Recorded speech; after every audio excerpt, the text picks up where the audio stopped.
Well, the mom, Kouri Richins, who wrote the book on grief about her husband dying, and then she made the children's book for her kids. Like, hey, we'll get through this. Then she's accused of murdering the husband. She's not going to face the death penalty, is the latest. Careful consultation, as it was worded, as the Summit County prosecutors emphasize, has led the victim's close-knit family, his sisters and father, to a significant decision. If Kouri Richins is found guilty, she will not be sentenced to death. The judgment was documented at Utah's 3rd District Court and has been brought to public attention by media stalwarts like the New York Post. The accusations levied against the 33-year-old Kouri are quite grievous, as you remember. In March of 2022, it's believed she concocted a sinister cocktail by mixing lethal amounts of fentanyl with vodka in a drink known as a Moscow Mule. Note, fentanyl is not an ingredient in Moscow Mules.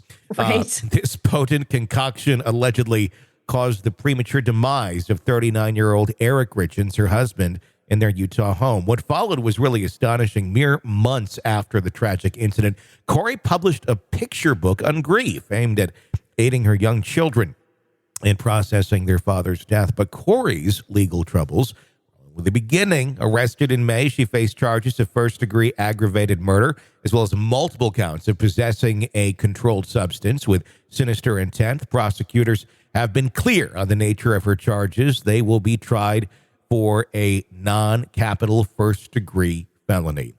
The married life of Kouri and Eric had commenced June of 2013, but as detailed in a prenuptial agreement that they signed, Eric ensured that his assets and debts acquired prior to their union would remain solely his, even in the event of a divorce. A significant point of contention was Eric's 50% ownership in CNA Stone Masonry, LLC, which he declared would remain under his sole proprietorship regardless of any financial inputs from Kouri.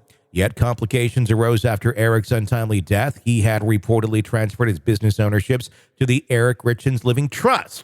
His business interest was eventually sold to his partner, Kouri Wright, with the proceeds from the sale accumulating to approximately $2 million.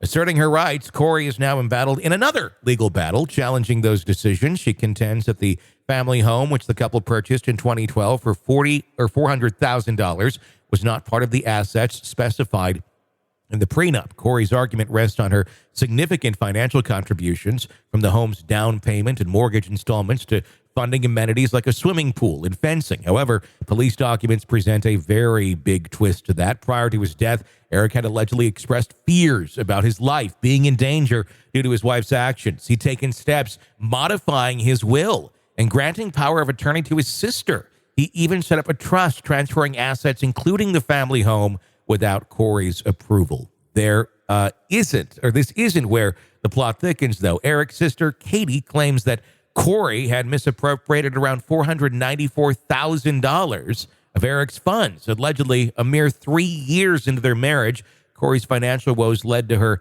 siphoning money from Eric's accounts for her own real estate enterprise. According to Katie, Eric discovered withdrawals of at least $100,000 and around $30,000 of credit card debt, all attributed to Kouri.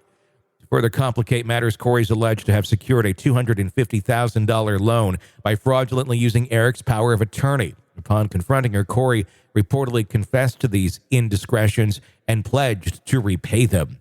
Shockingly, in January of 2022, Kouri allegedly attempted to change the beneficiary of Eric's life insurance account to herself.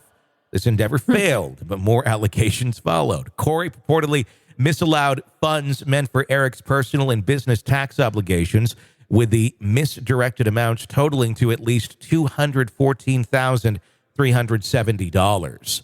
Kouri, held without bail at Summit County Jail, is where she's currently at, awaiting trial for her husband's alleged murder. The situation on the night of Eric's death remains very murky. Kouri claims she tried to resuscitate him after finding him unresponsive, yet medics at the scene doubted this, citing evidence of blood around Eric's mouth. If you remember correctly, when this all happened, she made the cocktail and she went to the other room, and he died alone, having had that Moscow Mule of death. Reports indicate that in the lead up to the death, Kouri purchased fentanyl pills, around $1,800 worth. Eric's post-mortem symptoms, including an allergic reaction, have raised questions, especially since no painkillers were found in their residence. Friends and family also baffled, denying any knowledge of Eric's alleged addiction. The subsequent year witnessed Kouri embarking on lavish vacations with her children and then authoring that book, Are You With Me?, to aid children in grappling with grief. During an interview, Kouri remarked about the void available resources, stating, I just wanted some story to read to my kids at night, and I couldn't find anything that suited them. So I was like, let's just write one. Jeez. Well, isn't that innovative of Kouri? It's more like she needed to tell herself a story at night herself, that she had done the right thing and that she's innocent. That's what I believe the children's book was more so. It's her telling herself that things are going to be okay, when obviously. Well, and it makes it seem less nasty and severe if the story is basically, let's focus on a kid's book and let's focus on the kids instead of the fact that I allegedly killed their dad. Yeah, these people are very crafty, and and you think of it. I mean, I was having this conversation earlier, not about this case, but something else, where when you have someone like this, or someone who had been doing such, like, just an evil life. I mean, it's the way that she was handling things prior to his death, the fact that he had to sit there and fear for his own life, which he was doing. He was moving these monies around. He was telling people, if something happens to me, look at her first. But he was staying there for those kids. That's hell to live like that. And it's insane when you walk out of it, if you survive it, and you're like, oh, holy shit, this really was crazy. It's scary, and it's horrible to have that sort of mindset.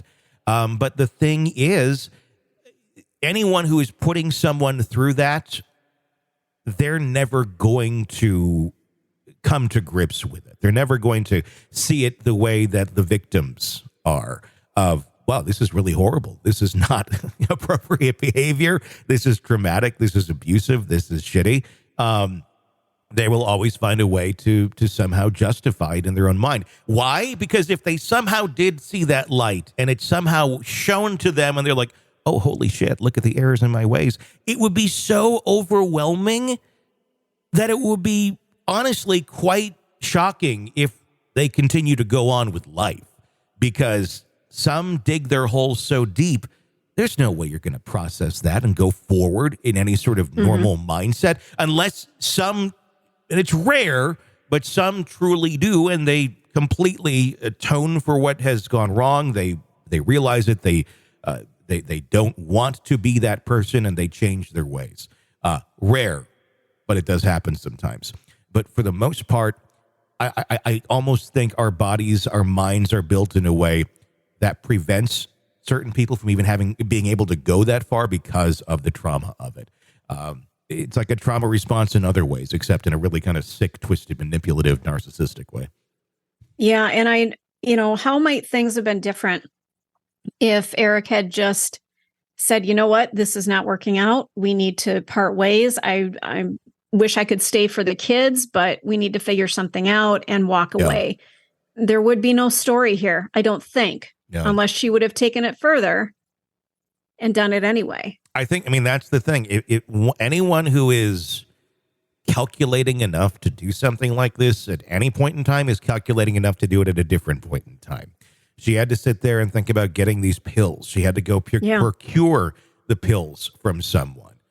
Then she had to make the damn cocktail. And he suspected that she had attempted to poison him earlier as well. So this is a constant threat that he was dealing with, just for his own life, living in his own home with his wife and his children.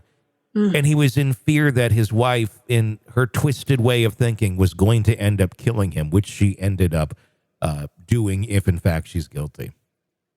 But yeah, just a sick and tragic story, and it's the kids. Again, it's the kids. Obviously, Eric suffered here, but the kids are the ones who are suffering. They don't have their dad, and they're definitely going to end up losing their mom as well. Yeah, and how do you square all of that up? I mean, it's just like, Wow. It's one if you have, it's already hard enough if you have one, that's missing. But you have now one that's missing who was a good person who is never coming back. They are dead. And you have the other one that's this crazy, evil thing. And I don't know. Those kids, hopefully, they are able to be surrounded by people who do truly love them and care about them and are able to live a life that is filled with that and not the evil that really appears to be their mother. You're locked into the Hidden Killers podcast. Want more? Start binging on all of our true crime podcasts right now through Apple Podcasts and get an ad-free experience when you sign up to be a True Crime Today Premium Plus member exclusively on Apple Podcasts. More of the Hidden Killers podcast dropping soon. Press subscribe now.